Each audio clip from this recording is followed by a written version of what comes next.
ನಮಸ್ಕಾರ. ದೀಪವು ನಿನ್ನದೇ, ಗಾಳಿಯು ನಿನ್ನದೇ.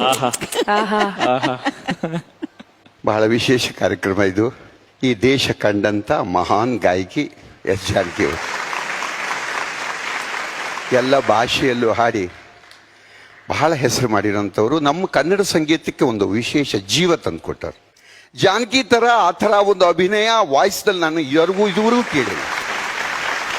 ನನಗೇನು ಖುಷಿ ಅಂದರೆ ನಾನೇನು ಸಾವಿರಾರು ಹಾಡುಗಳು ಹಾಡ್ದೂ ಇಲ್ಲ, ಸಾವಿರಾರು ಹಾಡು ರೆಕಾರ್ಡ್ ಮಾಡ್ದೂ ಇಲ್ಲ. ಒಬ್ಬ ಸಂಗೀತ ನಿರ್ದೇಶಕನಾಗಿ ಮಾಡಿರೋದು 23 ಚಿತ್ರದಲ್ಲಿ ಮುಖ್ಯವಾಗಿ ಬಹಳಷ್ಟು ಹಾಡಿರೋದು ಜಾನಕಿ ಅವರೇ. ನನಗೆ ಅವ್ರು ಹಾಡು ಅಂದ್ರೆ ಅಷ್ಟಿಷ್ಟ ಆಯ್ತಾ. ಆದರೆ ಅಷ್ಟೊಂದು ಹಾಡುಗಳನ್ನು ಅಂದರೆ ನಿಂಗೆ ಆಶ್ಚರ್ಯವಾದ ಒಂದು ಹಾಡು ಅಂದರೆ ಯೌವನ ಮೋಜಿನ ಅಂತ ಒಂದು ಭೂಲೋಕದಲ್ಲಿ ಯಮರಾಜ್ಯದಲ್ಲಿ ಹಾಡ್ತಾರೆ. ಆ ಹಾಡು ನನಗೆ ಇವತ್ತಿಗೂ ಅದು ಹೆಂಗೆ ಹಾಡಿದಾರೆ ಅವರು ನಂಗೆ ಅರ್ಥನೇ ಆಗುದಿಲ್ಲ. ಅಶ್ವಥ್ ಅವ್ರೆ, ಯೌವನ ಮೋಜಿನ ಒಂದ್ಸತಿ ನೀವು ಒಂದ್ ಲೈನ್ ಹಾಡು ತೋರಿಸ್ಬೇಕು. ಸ್ವಲ್ಪ ಹಾಡಿ ತೋರಿಸ್ರೆ ಸಂತೋಷ. ಒಂದ್ ಲೈನ್ ಹಾಡು ತೋರಿಸ್ಬೇಕಂತ. ಯೌವನ ಮೋಜಿನ ಎಂದೆಂದು ದಾನ ದಾನ ತೀರರೋ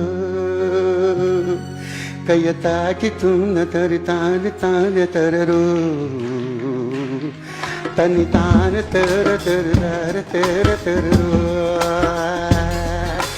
ಯೌವನ ಮೋಜಿನ. ಇಂಥ ಮಹಾನ್ ಗಾಯಕಿಗೆ ನನಗಿನ್ನ 1 ವರ್ಷ ದೊಡ್ಡವರು, 69 ಅವ್ರು 70.